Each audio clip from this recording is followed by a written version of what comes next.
Hey, on n'a même pas parlé de la retraite de Thomas Plekanec.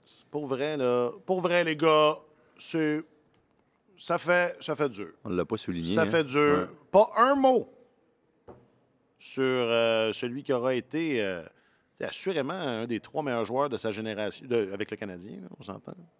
Martin, ça continue de te laisser je lis dans ton faciès que... Moi, Martin, ça n'a jamais été son préféré. je vais persister et signer. Je n'ajouterai pas un mot là-dessus. À ce point-là, ouais, ben là...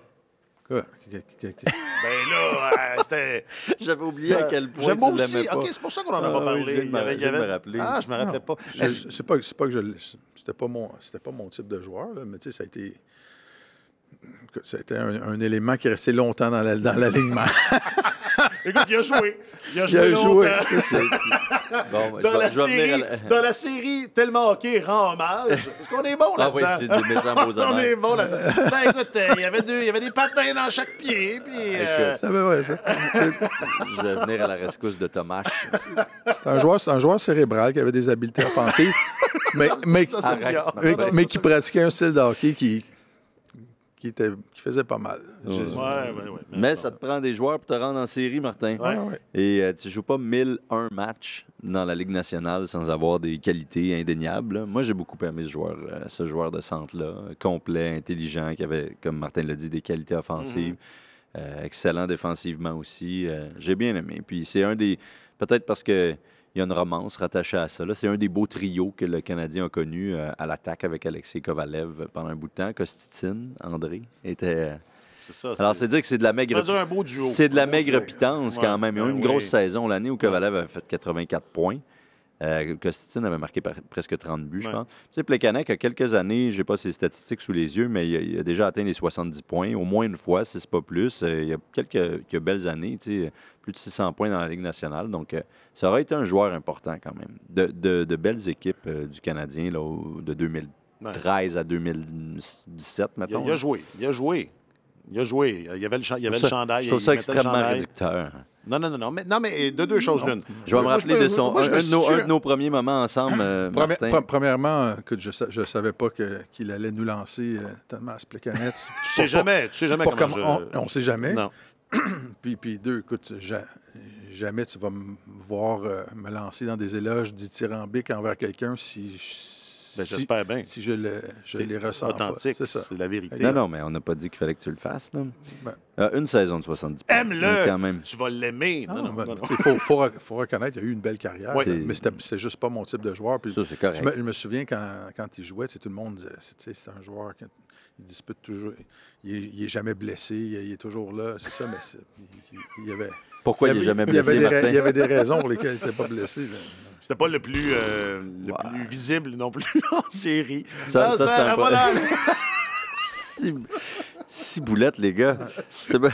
Là, tu ne l'aimais pas non plus. Non, j'allais dire, non, moi, je l'aime bien. Je pense que c'est un joueur important. Il avait marqué un très gros but en série dans nos premiers moments. En plus, Martin, en 2017, là, dans la série contre les Rangers de New York, n'est-ce pas? Oui. Les Canadiens avaient perdu le premier match. C'était le premier match. En tout cas, le Canadien perdait par un but en toute fin de rencontre. Et Plekanec avait créé l'égalité comme à 13 secondes de la fin. Il me semble que Montréal avait perdu le premier match. Donc là, il aurait perdu les 2 premiers à domicile. Il serait retourné à New York avec un déficit de 0-2. Plekanec avait marqué genre 10, 15, 18 secondes de la fin pour créer l'égalité. Puis Radulov avait mis la touche finale en prolongation. Puis finalement, le Canadien a perdu la série. Chapeau, Thomas. Chapeau, Thomas. Bravo pour une belle carrière. Non, mais moi, je me situe un peu entre les deux. C'est parce que mais là, moi, le fait que Thomas Plekanec, ça a été tout un imposteur chez vous. Non, mais ça illustre aussi le fait que les partisans n'ont pas été très gâtés dans ces années-là. Parce que, effectivement, Thomas Plekanec, c'était probablement un des 3 joueurs les plus importants de l'équipe dans ces années-là. Tu sais, mettons, entre lui et Koivu à Montréal, là, est-ce qu'il a été tant que ça moins bon que Saku Koivu? Est-ce qu'il a moins apporté tant que ça que Saku Koivu? C'est ça. Je pense qu'il est quand même pas reconnu à sa juste valeur. Là, on a encore l'impression, en tout cas quand on entend parler de Koivu, que ça a donc bien été une étoile dans cette ligue-là. Malheureusement, ça ne s'est jamais vraiment concrétisé et leurs statistiques sont très comparables. Saku était un plus grand compétiteur, à mon avis. dans les matchs où il fallait gagner, dans les matchs intenses, en série. Ça, je pense que ça va de soi. Oui, oui. Mais j'ai l'impression que Plekanec, c'était peut-être un coéquipier ou enfin Il était un camarade ou quelqu'un. Plekanec Moi, était quelqu'un qui adoré. m'est plus sympathique, en tout cas. Là. Mais premièrement, il était très gentil. Ouais, là. C'était vraiment un charmant jeune homme. Et puis, ça a été, c'était un coéquipier extrêmement apprécié. Là. Tu sais, c'est un gars professionnel. C'est le genre de gars que Martin Saint-Louis dirait t'as pas besoin de le coacher. Là, tu sais, il fait ses affaires. Puis c'est comme un Raphaël Harvey-Pinard. Là. Donc, c'est un spécial Plekanec ce matin? Oui, je t'ai pas dit, Martin. J'ai pas reçu le courriel. 1h15. Non, mais c'est parce que. 1h15 de Thomas Je me Plekanec. rappelais plus à quel point tu l'aimais pas. Puis ça, J'avais complètement oublié ça, moi aussi. C'est ça que j'ai trouvé. Est-ce Non, mais c'était comme une de nos affaires sur la galerie de presse Ouais. dans les premières années. Ouais. Où Martin allait faire me exprès rappelais pas d'en de ça. mettre plus. Oui, Comme si. ça balance. Oui, exactement. On s'amusait avec ça. C'était plus des blagues qu'autre Ouais, chose. ouais, Non, mais on bon, rigolait avec ça. la vérité, c'est que ça a été un joueur important du Canadien des dernières années. Puis, chapeau, Thomas Plekanec pour toute une carrière. Puis quand tu joues au-delà de 40 ans aussi, moi, ça m'impressionne. Bon, ça doit être dans un championnat de deuxième ordre. OK, interrompons-nous là-dessus. Aujourd'hui, le Canadien ne sait plus comment gagner. Bang! Bang! Tiens, non, mais le monde se plaigne là, on les laisse pas respirer. Grosse semaine à l'horizon et on va faire un tour du côté des cancres. C'est tellement hockey, épisode 270.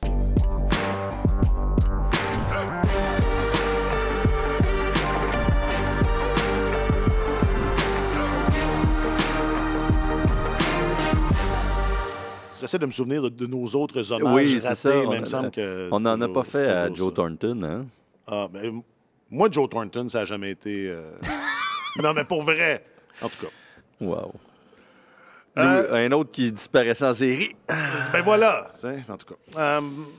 Vous avez reconnu l'un de nos journalistes affectés aux affaires de la LNH et du Canadien, M. Alexandre Gascon. Salut, Alex. Bonjour, messieurs. Et notre chroniqueur principal au service des sports, M. Martin Leclerc. Salut, Martin. Bonjour, bonjour. Je m'appelle Alexandre Coupal. Question du public, réseaux sociaux. Question du public, réseaux sociaux. C'est le monde à l'envers. C'est On ça. fait tout à l'envers. Et restez là, dans 15 minutes, plus de Thomas Plekanec. Plus de commentaires sur Thomas Plekanec. Soyez là. Non, je commence avec ça. D'abord, je commence avec ça parce que j'oublie toujours, aux grandes dames de l'équipe de production, de nous dire de nous aimer. Aimez-nous. Quand vous êtes là, sur les applications, cliquez là, sur tout ce qui est cœur, pouce Pouce. en l'air, je ne sais trop. Ouais, c'est bien de préciser en l'air, là. Oui, non, pas l'autre. Puis suivez, puis c'est apprécié. On vous sent là et on me dit qu'il faut que je vous encourage à continuer. Alors, c'est ce que je fais. Je vous encourage. Puis pendant que je suis là, merci. Merci d'être là à tous et à toutes. 2 fois par semaine maintenant. Ça paraît sur les échos qu'on a de nos patrons. Puis c'est très, très apprécié. Alors, on vous demandait donc via les réseaux sociaux de Radio-Canada Sport, parce que on a décerné la Coupe Molson hier. Qui a remporté la première tranche de la Coupe Molson? Jacques Question Alain. quiz. Jacques Alain. Ça va être ça toute l'année d'ailleurs. Jake, Pas sûr. Sam. Non, pas sûr? OK. D'accord. On vous demandait donc qui était votre joueur du mois d'octobre, autant chez le Canadien que dans la LNH. Eric, sur le Facebook, Caulfield. Tu sais, c'est quand même un point par match, Caulfield. Bon, 11 points en 11 matchs. François Ranchéry sur Facebook. Marc dit les gardiens. Arnaud dit Connor Bedard dans la Ligue. Ça, c'est pas un peu... Connor Bedard, c'est moins hot que c'était, non? C'est normal. là. Oh, oui, non, je sais. Toujours sur Facebook, Marc dit Jack Hughes, Jake Allen, les frères Hughes, ça frères revient. Hughes. Là, ouais. Cécile, très surprise de Pearson, Gallagher, Monahan. Moi, je suis pas capable de le dire comme il faut. Monahan. C'est bon point, Cécile. Non, mais Tout ça à fait. reste, ça reste.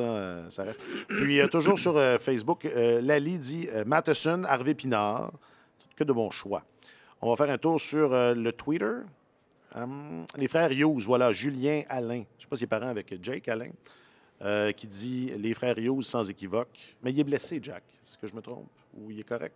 Non. Non, là, Il est blessé à une épaule, je pense, pour plusieurs semaines, non? Mais c'était un départ de feu avant ça. Et sinon, sur le Gram, Monstre dit le trio Hughes, Miller, Peterson. Puis pour le Canadien, Sean Monahan. Avez-vous quelque chose à rajouter? à ça, quelque chose à redire. Ce sont de bons choix. Ce sont de Et bons oui, choix. Hughes est blessé, oui, c'est vrai. Et oui, Hughes est blessé. Donc, non, je vais commencer avec ça parce que je voulais qu'on soit un peu. Bon, je disais d'entrée de jeu, le Canadien ne sait plus gagner. C'est un peu une boutade. Je fais de la caricature d'animateur de radio sportive enragé. Vous l'aurez, hein, vous aviez compris. Reste que, Martin, tu nous faisais remarquer, puis d'ailleurs, tu nous as fait remarquer la semaine passée, depuis que Saint-Louis a dit que le match contre Vegas, c'est le meilleur match que ces hommes avaient joué pour lui. Rien ne va plus! Non, mais écoute, ça, quand on en avait parlé la semaine dernière, je disais que c'est Jacques Lemaire qui avait l'habitude de dire, quand je dis à mes joueurs qui sont bons, qui jouent bien, quand on est vraiment content de leur travail, après ça, inévitablement, il y a une baisse après ça. Et le match suivant celui de Vegas en Arizona a été très, très difficile, là. Le Canadien a été supplanté à tous les niveaux par une équipe qui n'est pas... Qui n'est pas l'Avalanche du Colorado. C'est pas ça. C'était pas les Golden Knights de Vegas. À Saint-Louis, par exemple, samedi, l'effort était bon, je trouve, dans l'ensemble. Le début de match a été mauvais, mais le Canadien a quand même échangé coup pour coup avec Saint-Louis. L'équipe s'est battue, puis il y a eu un moment clé en troisième période, quand le Canadien était en avantage numérique, tirait de l'arrière 3-2. Ce match-là était encore... à portée, là. C'est ça, il est encore jouable. Et puis, Justin Barron a été... C'était une punition. C'est vraiment une pénalité. Là. Il avait la rondelle sur la ligne bleue, on l'a fait trébucher. Ça a mené directement à un but en échappé. Et le match a pivoté là, mais l'effort a été bien meilleur à Saint-Louis. Mais quand même, on voit que la gravité au classement, la loi de la gravité commence à s'appliquer un peu. Puis là, c'est pas une semaine facile pour le Canadien. Alors, ça peut changer assez rapidement. De façon générale, l'équipe se bat depuis le début de la saison, mais c'est quand même une jeune équipe. On voit que ça peut être en dents de scie parfois. Là. J'hésitais entre, pour une phrase choc, là, j'hésitais entre, qu'est-ce que j'ai dit? Le Canadien ne sait plus comment gagner et semaine fatidique. Pour le Canadien, parce que les Tampa Bay mardi soir, les Red Wings, étonnant, j'ai envie de dire, Red Wings. Puis en fin de semaine aussi, c'est costaud. Bruins et les Canucks. Ouais. Donc, ça aurait été bon, ça, comme liner. Oui, je pense que c'est encore plus percutant. Ça aurait été meilleur. Est-ce qu'on peut recommencer? Est-ce qu'on peut? À l'opposé complètement de ta philosophie de Coco Lemaire, il y a Rick Tocchet qui, lui, a dit d'Elias Pettersson, après une autre victoire des Canucks, au cours de laquelle Pettersson avait marqué un tour du chapeau, il a commis bien trop de revirements. Alors, oui, bien joué, mais il a commis beaucoup trop de revirements. Ça a l'air de bien aller, la relation Elias Pettersson, Canucks et de Vancouver. Pas le lendemain, mais le match suivant, les Canucks le gagnaient encore. Donc, est-ce qu'il y a quelque chose là? C'est peut-être l'extrême caricatural de... Il faut tenir la laisse serrée là, à nos petits chiots, même quand ils font bien. Mais on y reviendra probablement aux Canucks. Ouais. Je pense que c'est juste le naturel qui rattrape le Canadien aussi. Tu sais, quand tu regardes ça, la brigade défensive, en plus en l'absence de David Savard, n'est pas équipée pour résister aux puissantes attaques ou même à un peu n'importe qui dans la Ligue nationale. Une bonne attaque. À une bonne attaque ou à une équipe qui joue particulièrement un bon match sur une longue saison. Tu sais, Mike Matheson joue trop. C'est pas Drew Doughty, Mike Matheson. Il ne peut pas s'accaparer une charge de travail de 25 minutes par match environ en moyenne. Je pense qu'entre 19 et 21, il est parfait, puis il peut s'économiser un peu plus. Puis c'est là que... Parce qu'il y a eu des bons moments, mais il y a des hauts et des bas là, dans les dernières semaines. Matheson... N'est-il pas incommodé? Et c'est très possible. Là. C'est effectivement très possible. Hier, on lui a posé la question... On lui a posé une question en assumant qu'il était incommodé par une blessure. Puis bon, il n'y a pas... Il a glissé là-dessus, là, il n'a pas relevé en disant non, tout va bien. Alors oui, c'est possible. Il est revenu très rapidement au jeu après à être sorti d'un match. Arbor Xhekaj a connu un camp d'entraînement difficile, puis ça se transpose, je pense, dans la saison jusqu'à présent. Donc, pour l'instant, cette défensive-là a des failles. Savard n'est pas là non plus. Puis dans une bonne équipe, on s'entend, David Savard serait probablement sur un troisième duo défensif. Et là, on voit toute son importance. Donc, ça donne une idée aussi de la force...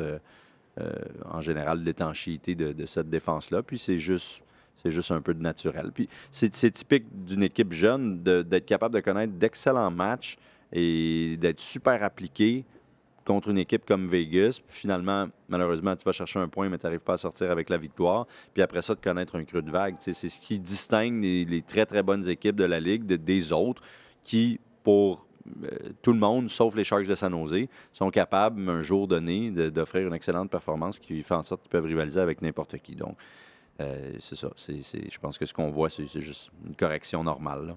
Le concept de la constance, quand on parle d'un jeune joueur, ça s'applique aussi à un collectif. Oui. Tout à fait. Ouais. Oui, tout à fait. La qualité la plus difficile à atteindre dans les rangs professionnels, tout sport confondu, être capable de livrer un niveau de jeu de qualité supérieure, soir après soir, dans un calendrier exigeant. Beaucoup de joueurs vont raconter leur carrière en disant que c'est la chose qu'ils ont eu le plus de difficultés à acquérir. Et c'est la même chose pour les équipes, là. C'est collectif. Si tu as un paquet de joueurs au sein de ton équipe qui ne sont pas constants, bien, l'équipe n'est pas constante. Tu sais, vous autres, vous utilisez Waze? Quand tu t'en vas quelque part, tu utilises-tu Waze? Tu sais, fait que tu mets ton adresse. Tu sais, mettons, tu vas aller à une belle place, là, tu sais, là. Tu mets ton adresse dedans. Elle te dit combien de temps que ça va te prendre, combien de milles. OK? Puis là, mais là, tu pognes du trafic. Qu'est-ce qui arrive au temps? Est-ce qu'il monte ou il descend? OK. Est-ce que tu tournes de bord ou tu continues? Tu continues. Puis si tu manques une sortie, t'es-tu en maudit puis tu retournes chez vous ou tu as te fait rerouter puis tu t'arrives pareil à destination? Non, c'est une question pareille, là. Tu sais, moi, je vis ma vie de même. Puis c'est ça qu'on fait avec Slav. Slav, il s'en va d'une belle destination. On ne sait pas exactement combien de temps ça va prendre.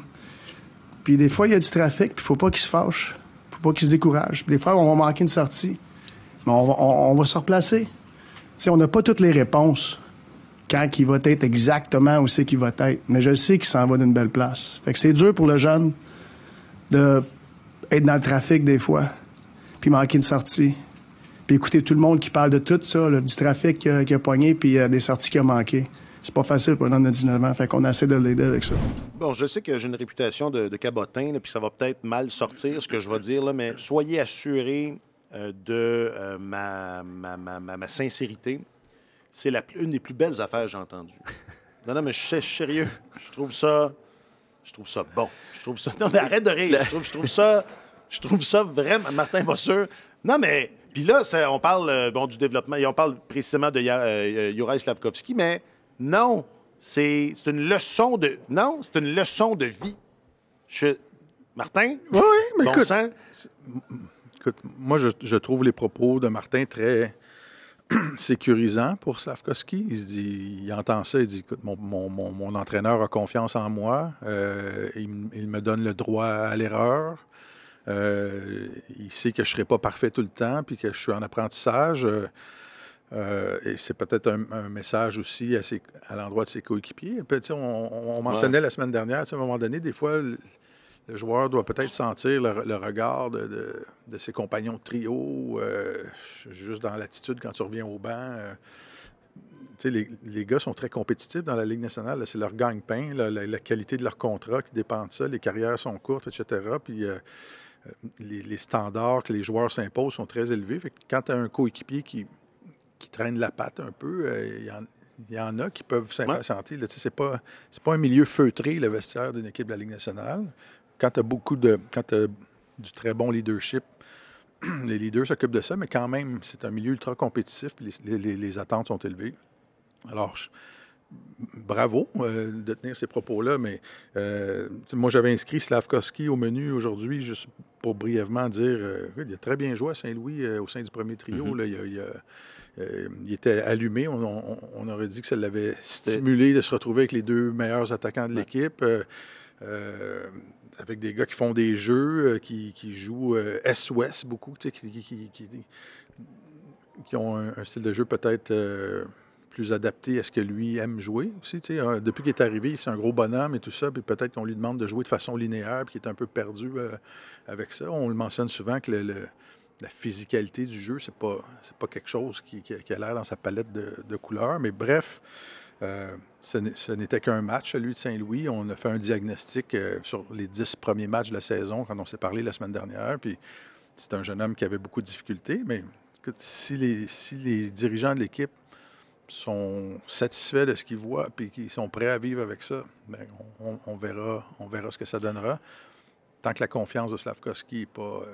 Oui, puis c'est ce qu'on pas essayait, c'est ce dont on a surtout parlé lors des derniers épisodes, de préserver ça. Qui eût pensé que de lui confier une grosse tâche, une grosse mission, ça aurait cet effet-là? Pas moi, honnêtement. Ben, moi, j'étais ravi de voir ça, mais je sais pas, c'était pas la première idée à laquelle j'avais pensé. Non, moi, j'étais plus rendu dans un mode Waze, vas-tu te faire passer par Laval? Là? C'était plus ça un peu. Ça, c'est une blague qui est préparée. C'est une blague que j'avais en tête. Là. Fait que j'ai pas fait à Martin hier parce que j'ai pas pensé assez rapidement.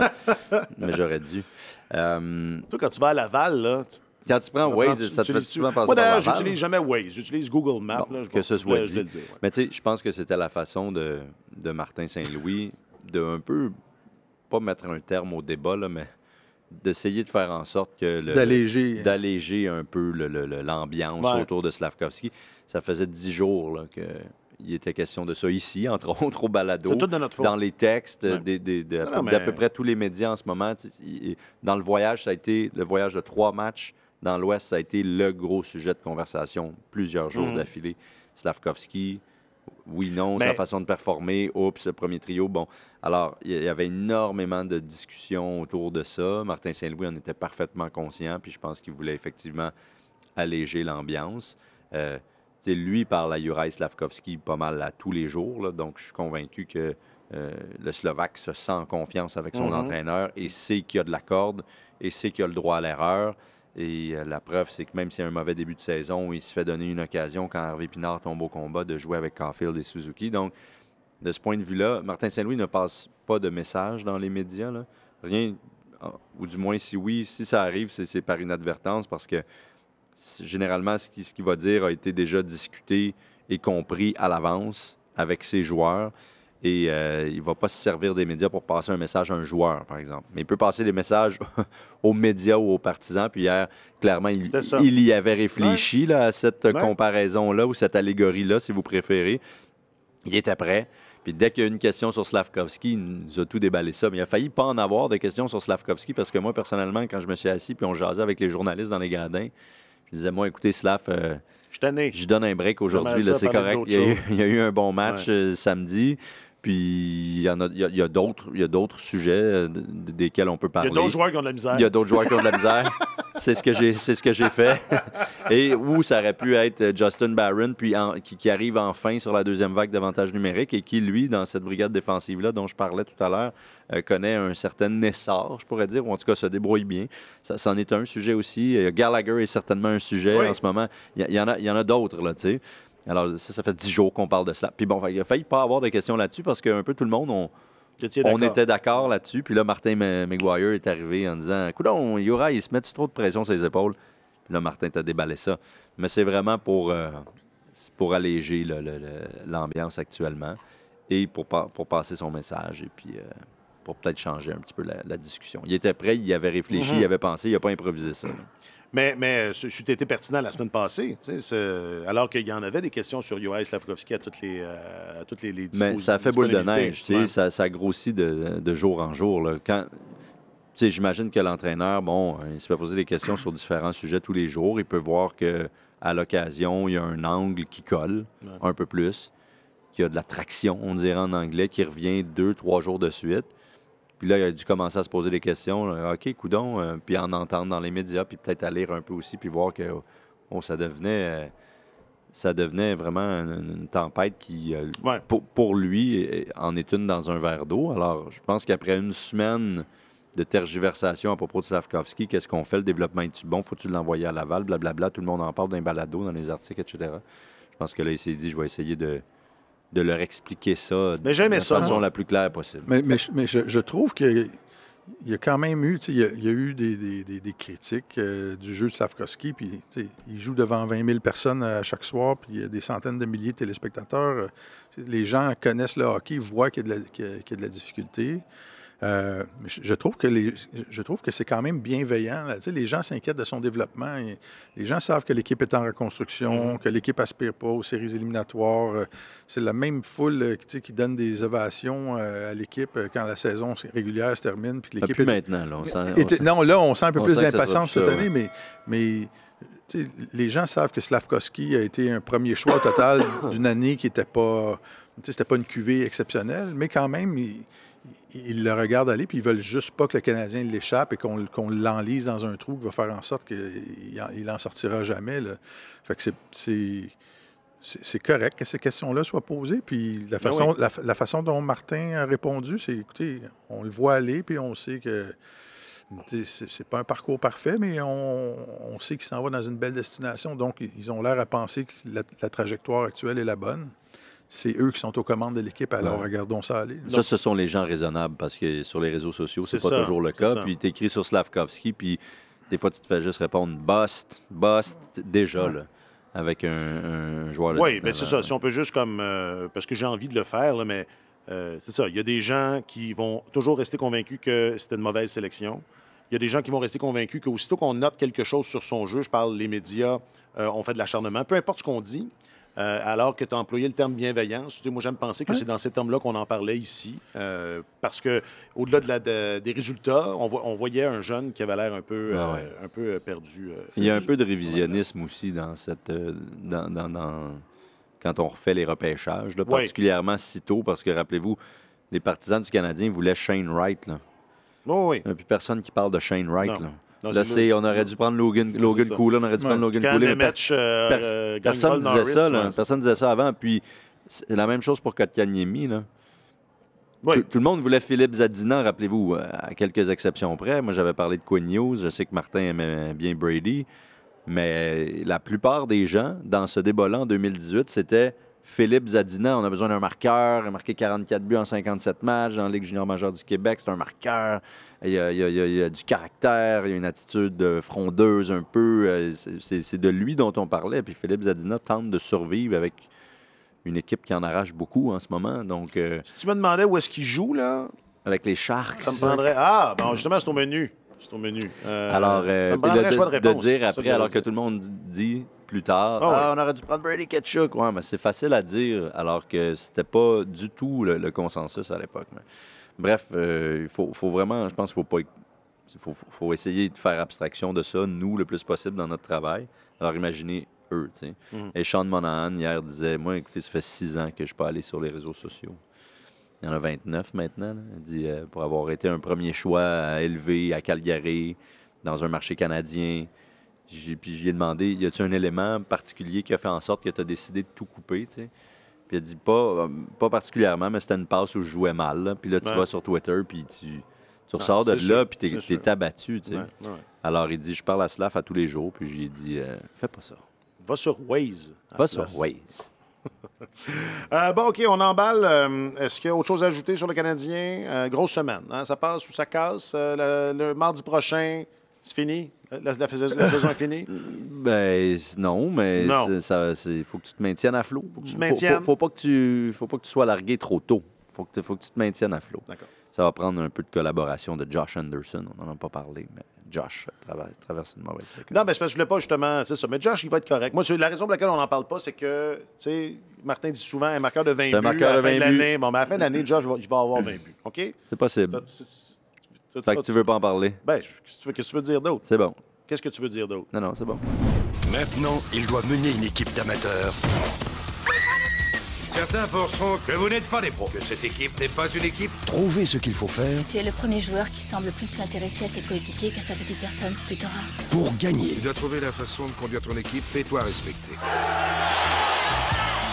Warner Bros. Présente On a un match à jouer. Nous jouons pour être champions. Keanu Reeves J'aimerais pouvoir faire un discours brillant et inspiré, mais ça serait pas notre style. et Gene Hackman Tu sais que tu peux le faire, alors vas-y, t'as compris? dans une comédie pour tous ceux qui n'étaient pas assez bons Voilà comment il faut faire. pour être dans le jeu. Ah, j'ai ressorti mon bon vieil extrait de la bande-annonce de The Replacement, les remplaçants. Keanu Reeves, la Warner Bros. Présente. Ça me fait toujours un Un petit plaisir.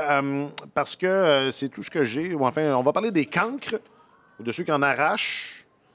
Puis bon, on a le niveau de création qu'on a. C'est ça que c'est. Est-ce qu'on commence avec les pires des pires ou on commence avec... Comme tu veux, man. Tu nous lances sur ce que tu veux. C'est toi l'animateur. C'est moi qui mène. On ne sait jamais sur quoi il va nous lancer. Non, moi, j'ai envie de commencer avec ce qui est étonnant. Les Oilers d'Edmonton. C'est pas la première fois qu'on en parle, mais là... Écoute, je lisais... je pense que c'est notre collègue Patrick Henry qui chroniquait là-dessus, collègue de Radio-Canada qui est campé dans l'Ouest, qui dit on peut quand même pas pointer Connor McDavid et Leon Draisaitl du doigt parce qu'au lieu d'être à 1,7, 1,8 points par match, ils sont à 1,3.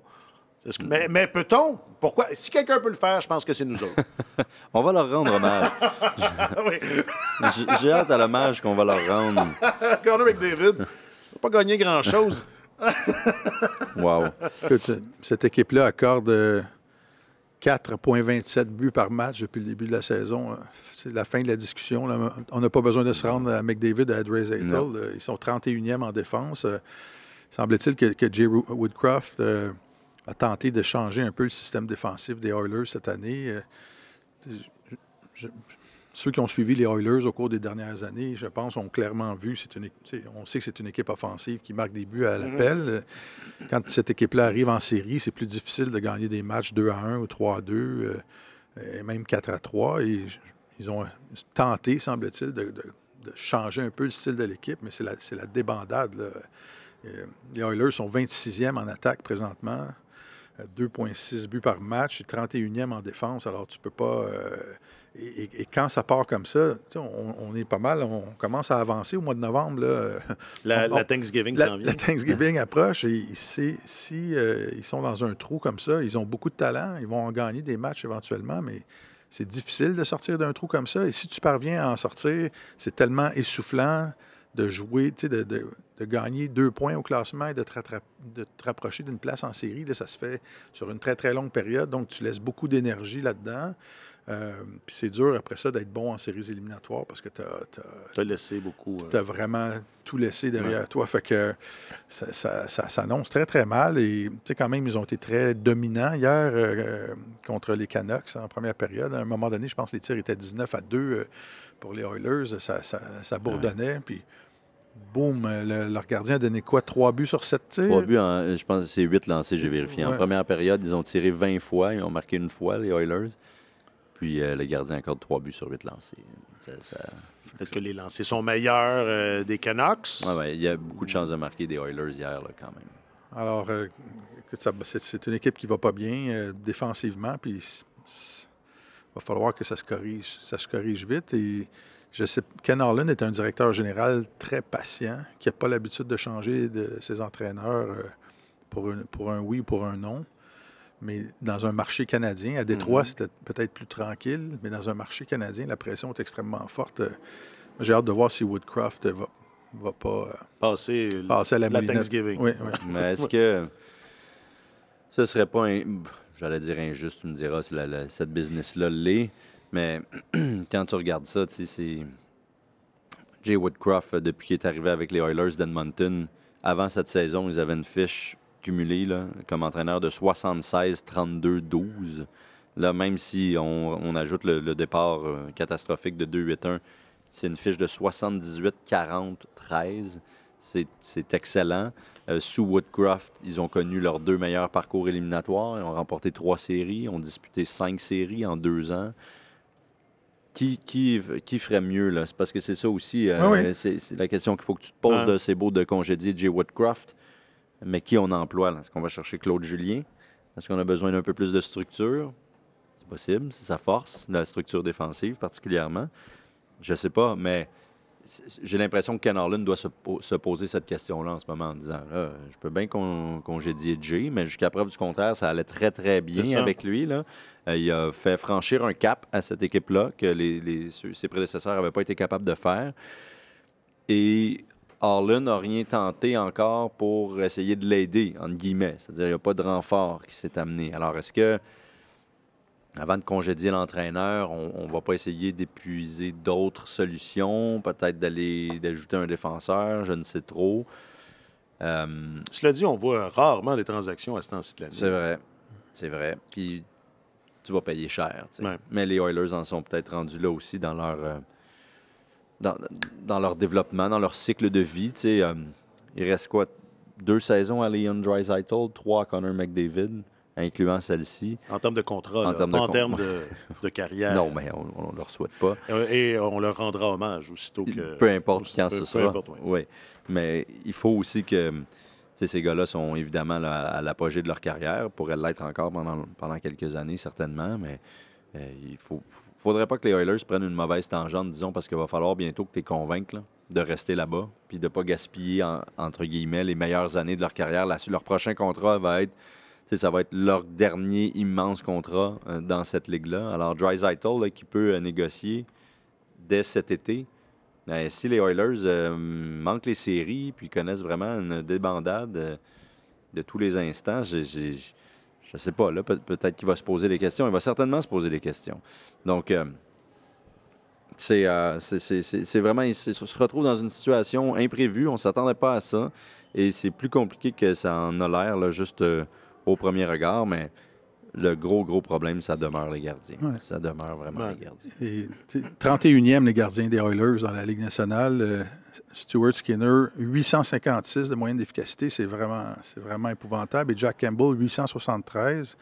Et là, il faut que tu te demandes, comme dirigeant d'équipe, tu te dis, on a commencé la saison en pensant qu'on pouvait aspirer à la Coupe Stanley avec cette équipe-là. Pourquoi nos gardiens ont des moyennes comme celle-là? Est-ce qu'on donne trop de chances de marquer de qualité puis on les expose de façon disproportionnée? Est-ce que défensivement, on est correct, mais c'est eux qui ne font pas le travail? Est-ce que les modifications au système défensif ne sont pas assimilées ou les joueurs ne veulent pas les appliquer parce qu'ils ne sont pas à l'aise avec ça? Ça leur convient pas?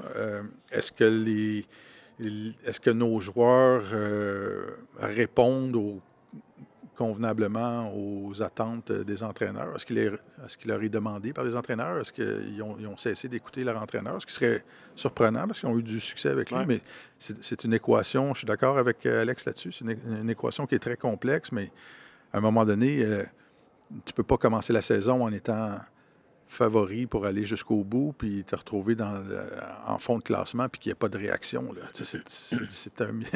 Dans le hockey professionnel, la devise des directeurs généraux, c'est « Qu'est-ce que tu as fait pour moi récemment? » Et là, récemment. Ça va très mal. Si on fait une analyse sommaire de statistiques, les Oilers d'Edmonton, à 5 contre 5, ont obtenu 130 chances de marquer, là, de qualité, OK? Des lancers de grande qualité qu'ils ont obtenu, et ils en ont accordé 83. Donc, ils en ont obtenu 130 et en ont accordé 83. Et dans ces mêmes circonstances-là, à 5 contre 5, sur les 130 lancers de grande qualité qu'ils ont obtenus, ils ont marqué 8 buts. 8 buts sur 130. Okay. Et sur les 83 lancés qu'ils ont accordés, ils ont accordé 20 buts. Donc, on est dans le 2 fois et demi, là, plus. Alors, juste là, il y a un début de réponse. Il y a 2 anomalies. 2 anomalies statistiques. Directement, là. Ouais. Ouais, ça, quand tu as les 2 anomalies en même temps, c'est moyen. OK. Mais est-ce pas un peu comme Josh Anderson? À la fin de l'année, les Oilers vont faire les séries. Puis... Josh, on verra, parce qu'à date, peu importe avec qui il joue, il nuit plus que d'autres choses. Non, mais on je veux verra. dire... Non, mais enfin... donc, on met ça dans la colonne. Ben ça, on s'est répété. Bon, on s'est répété, mais c'est ça. C'est un mauvais début de saison qui s'étire pour les Oilers. Puis, c'est ça. Va-t-il continuer et de s'étirer? la statistique, je vous rappelais le 1er novembre, et puis je me disais, vous rappelez le coup près au 1er novembre. C'est une statistique d'Elliott Friedman, collègue du réseau Sportsnet, et puis elle va comme suit. C'est si vous êtes à plus de 4 points et plus d'une place en série au 1er novembre, vous avez à peu près seulement 10 de chance de vous qualifier en séries éliminatoires. Il y a 4 équipes qui sont dans cette situation-là présentement. Mais plus que 4, mais 4 équipes... Non, il y a 4 équipes qui sont à plus de 4 points. Dans toute la Ligue nationale? Oui. Ah oui? Oui, parce que tout le monde est dans un petit paquet. OK. Non, mais je sais, mais j'aurais pas pensé que le petit paquet...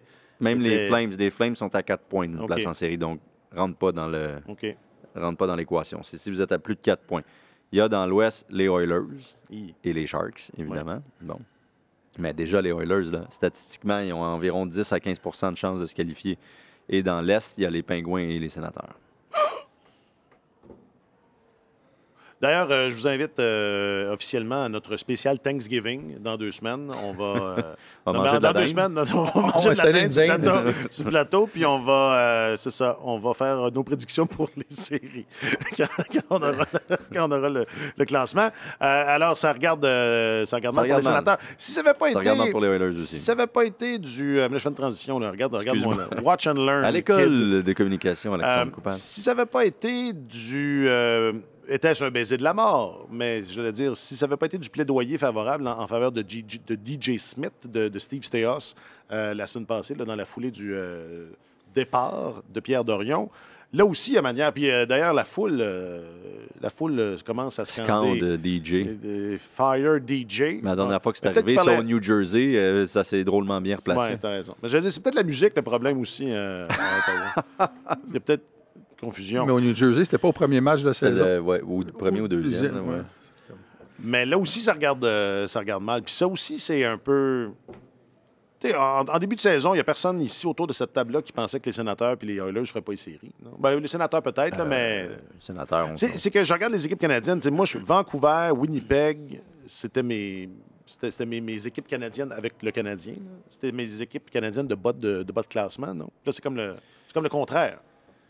il y a beaucoup de choses Ouais, là-dedans. non, je sais bien. Winnipeg, non. Moi, je les voyais comme Ouais. une équipe de milieu de classement. Vancouver, j'étais extrêmement surpris de leur début de saison, on s'entend. Je voyais les Flames et les Oilers en série. Donc, j'étais dans les patates. Et les Sénateurs se battre. Et c'est pas exclu qu'ils vont peut-être pouvoir se battre là, plus longtemps que prévu. C'est sûr que les preuves s'accumulent contre DJ Smith. Et puis, la nouvelle administration, au-delà de ce que Steyos a dit, qui était quand même un prêche assez senti Ouais, c'est pour ça. DJ Smith dans la conférence de presse avec Andlauer, au-delà de ce qu'il a dit, ils lui doivent pas grand-chose. Là. C'est pas leur coach, entre guillemets, pour l'instant. Puis, je pense effectivement que DJ Smith vit un peu sur du temps emprunté si c'était pour se prolonger. Là. Mais les Sénateurs, c'est saison après saison. Ça fait 5 saisons de suite qu'ils connaissent un mauvais début de Exact. campagne. Et puis là, ça fait quoi? Au moins 2 ans, sinon 3, qu'on leur prédit une embellie, là, Qui n'arrive pas. et puis qui arrive jamais. Tu sais. Et ils sont tout le temps coulés par leur début de saison. Tout le temps. Des débuts de saison catastrophiques. Après ça, se replacent, jouent comme une équipe qui devrait se qualifier en série pendant 60 matchs. Mais si tu étais complètement à côté de la plaque pendant les 20 premiers, c'est terminé. Ouais. Et tu sais, il y a Brady Tkachuk qui s'est... Qui a défendu. qui a défendu l'équipe, qui a tenu des propos durs envers les partisans. Là. Il a dit que c'était de la bullshit de la part des partisans. Là, qui Il défendait son coach, je pense. Là. Mais, tu sais, je trouve que les sénateurs devraient se réjouir que leurs partisans ne soient plus indifférents parce qu'il y a eu beaucoup d'indifférence au cours des dernières saisons.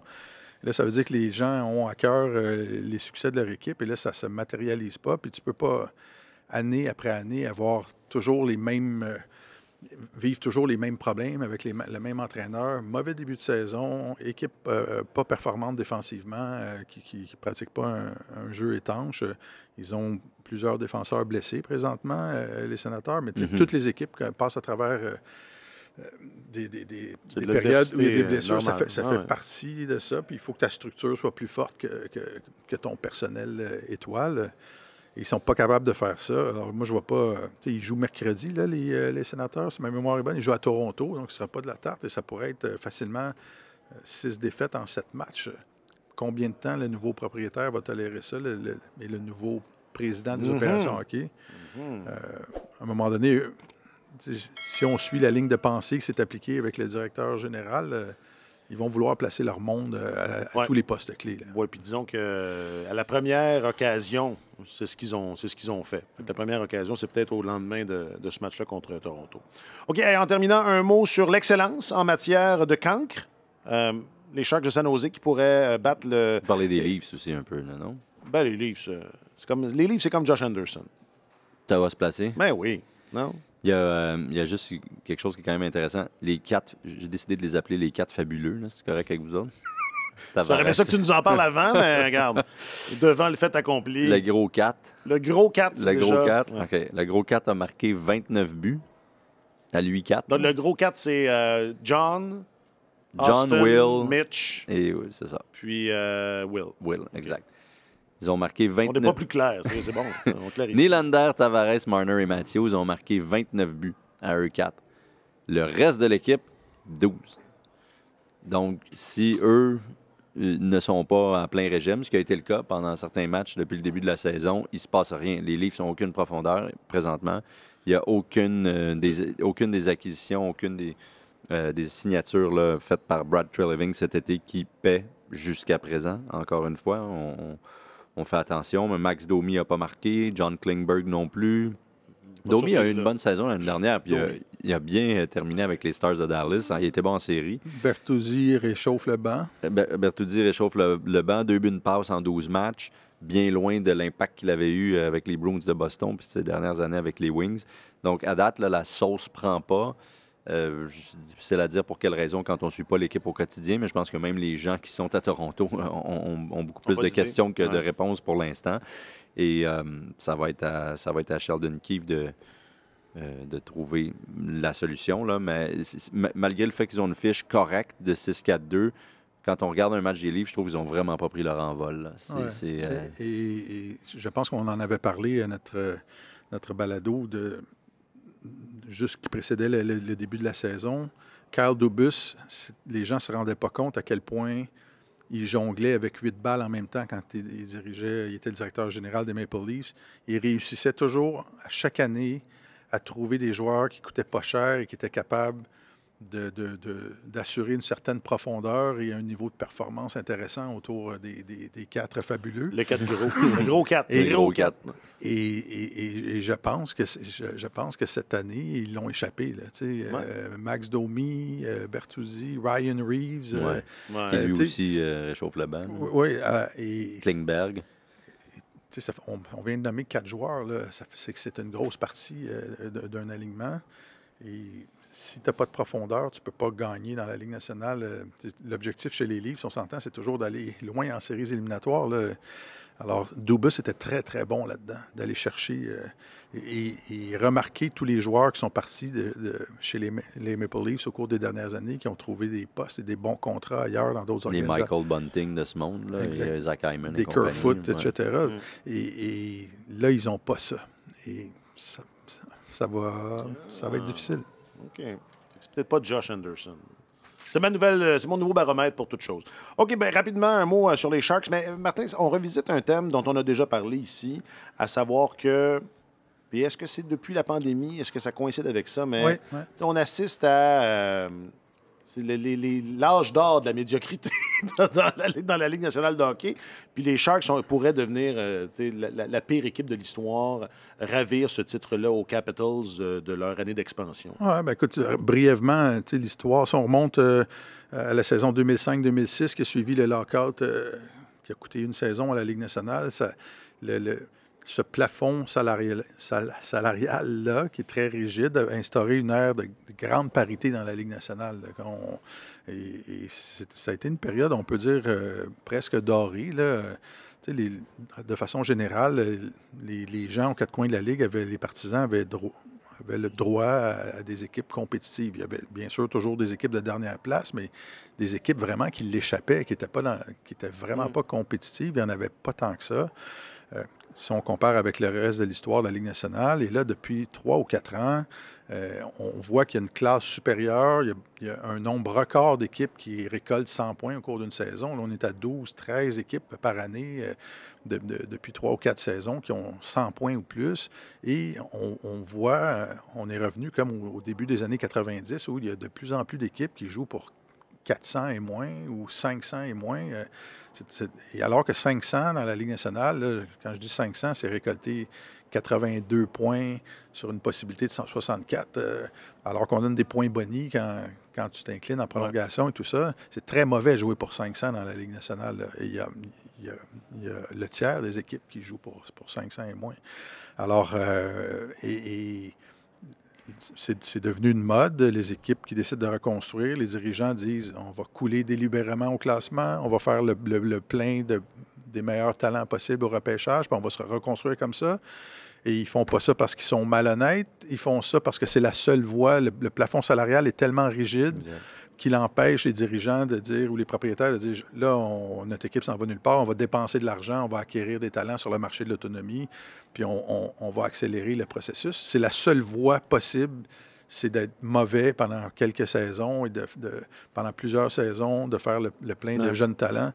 Et là, il y en a de plus en plus qui l'échappent sérieusement. Et les Sharks, écoute, c'est le pire début de saison de l'histoire moderne depuis 1967 dans la Ligue nationale. Et 3 des 4 pires débuts de saison de l'histoire des temps modernes dans le hockey sont survenus au cours des 6 dernières années dans la Ligue nationale. Là. Et alors que, normalement, le plafond salarial rigide devrait faire en sorte qu'il y ait une parité exceptionnelle. Et là, les Sharks sont en voie d'être les plus grands cancres de l'histoire.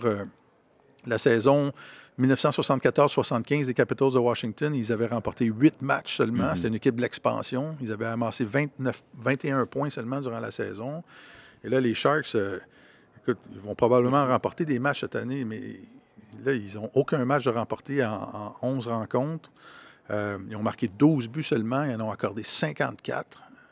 Dont 10 dans leurs 2 derniers matchs. 20 dans les 2 derniers matchs. 10 dans chacun de leurs 2 derniers matchs. C'est ça. Alors, c'est épouvantable. C'est spectaculaire. Ça, c'est un record. C'est jamais arrivé dans l'ère moderne, c'est-à-dire depuis la première expansion de 67, qu'une équipe accorde 10 buts dans 2 matchs d'affilée. Ouais. Donc là, déjà, on est dans un nouveau record. Puis, alors, je sais pas. C'est bien ça. La Ligue nationale de hockey est un peu l'artisan de son propre malheur là, dans cette histoire-là. Là, on a déjà, le compteur est déjà assez avancé sur l'horloge, mais est-ce qu'il ne faudra pas se demander, on répondra à cette question-là une autre fois peut-être, là, mais est-ce qu'il ne faudra pas se demander si la rigidité du plafond est un frein la rigidité du plafond, puis à l'émancipation de la discipline? Potentiellement, puis le système de repêchage qui ne semble pas décourager les équipes de couler au classement, même s'il y a une forme de loterie, puis que on se dit, de toute façon, on prend la chance. Regardez les Blackhawks de Chicago qui se sont sabordés comme on avait rarement vu ça, un peu comme les Sharks. Ils avaient quand même seulement les 3e probabilités les plus favorables d'obtenir Connor Bedard. Là. Il y avait 2 équipes qui avaient été plus mauvais qu'eux malgré ça. Donc, c'est plus qu'une mode, là, ça devient une tendance qui se répand et ça décourage personne. Ils ont beau dire, c'est souvent le discours qu'on entend, oui, mais c'est une loterie, t'as beau finir dernier, t'es pas assuré. Ça décourage personne. Donc, il y a certainement une réflexion à y avoir là. Il y a le repêchage, puis il y a la rigidité du plafond salarial. C'est les 2 principaux éléments qui font en sorte qu'on voit ça. Puis, on dit souvent la Ligue est de plus en plus jeune, mais c'est surtout une question de nécessité. C'est parce que tu as besoin d'avoir des joueurs qui ne gagnent pas 1 million. Sur leur contrat d'entrée. Sur leur premier contrat de la LNH, qui peuvent contribuer jusqu'à un certain point puis te permettre de payer les autres 8, 9, 10, 11, 12 millions. Pendant ce temps-là, la classe moyenne, je le mets avec des gros guillemets, de la Ligue nationale est en train de disparaître tranquillement. Alors, il y a aussi beaucoup de ça. Cet influx de jeunes-là, très talentueux, très rapides, tous les vétérans le disent, tout ça est dû en partie à leur niveau d'habileté très élevé, beaucoup plus qu'à une certaine époque, parce qu'ils sont suivis par des coachs privés d'habileté de toutes sortes là, dès un très jeune âge, oui. Mais ça demeure que c'est aussi guidé par la nécessité, je pense. Et ce ne sont pas les jeunes équipes qui gagnent, ça on le sait, on l'a vu. Ça pourrait arriver un jour. C'est ce que je me suis fait dire par certains joueurs. Christopher te l'a dit. Exact. Souvent, Christopher Le Temps. Ouais. Ça pourrait arriver un jour, mais ce n'est pas le cas pour l'instant. Et cette jeunesse-là est, encore une fois, un peu guidée par la nécessité plus que d'autres choses. Parle-moi pas ces jeunes. C'est mon nouveau... c'est ça. C'est ma nouvelle... Ils sont extraordinaires. C'est assez, hein? Dire que nos patrons pensaient qu'en faisant 2 par semaine, ça serait moins long. De toute façon, dès qu'on en a fait un de 41 minutes la semaine dernière, on s'est fait chicaner sur les réseaux sociaux par un admirateur qui a dit, là, comment les gars? Un admirateur, pas... un fan, là. Un auditeur. Un auditeur. Un partisan. Je pense que c'est un admirateur. Écris-nous. Écrivez-nous si vous n'êtes pas un admirateur, on peut pas la faire personne qui a dit ça. Que t'admirer. Non, puis sachez qu'il n'y a pas d'effort. Il n'y a pas d'effort pour que ce soit plus court ou que ce soit plus long. Même pas d'effort en Il n'y général. a aucun effort. Même pas dans le contenu. Il n'y a pas d'effort. Et notre leader en ce sens, c'est Alexandre Gascon. Ah, je pensais que tu allais être auto. Non, Ça mais aurait des été fois, ton genre. chacun son tour. Mais D'accord. c'est sûr que Est-ce qu'il dans- vient de dire que tu es notre leader en matière de non-effort? non-effort, oui, Ok. exact. Ouais, exactement. Tu es notre journaliste, l'un de nos journalistes affectés aux affaires du Canadien et de la LNH. Merci, mon vieux. C'était un plaisir. En passant, il est où l'autre journaliste affecté? Je sais pas, hein? a perdu. On l'avait au début, puis Il est disparu. il est disparu. Non, il était au... Il était dans De toute façon, l'Ouest. pas si bon que ça. C'est Non, une là. blague. Je Je sais pas s'il y a- l'adore. il y a moins d'admirateurs. Je penserais pas. pense Je non. penserais pas. Je pense que c'est plus pas. varié. Il y a plus de gens qui le suivent. Ouais. Toi, Ah, ça, assurément. t'as moins de gens Ouais, qui en le fait, suivent, il mais est c'est meilleur plus et des beaucoup plus admirateurs. connu. C'est ça qu'on va régler pour ça. Il va être là vendredi. On parle de Marc-Antoine Godin. Là. Il était parti dans l'Ouest suivre le Canadien. Il sera là vendredi. Pour ses admirateurs, sachez Ouais. qu'il sera là vendredi. Il était à l'Arena Coupe Longueuil. Oui. En Arizona. D'ailleurs, j'ai hâte de lui demander si c'est toujours aussi le fun. Martin Leclerc, tu es notre chroniqueur principal au service des sports de Radio-Canada. Merci infiniment. Toujours un plaisir, un bonheur. Benoît Durand, aux tables tournantes aujourd'hui en régie. Merci, Benoît et Jacques-Alexis. Cette émission, ça fait longtemps que je n'ai pas fait. Cette émission est signée Jacques-Alexis Bernardin, de sa blanche main, de sa douce main, je devrais dire. Oui, plus, oui. Il est temps que l'épisode finisse. Je m'appelle Alexandre Coupal. OK, à vendredi. Sur tous les terrains et sur tous vos appareils, Radio-Canada Sport.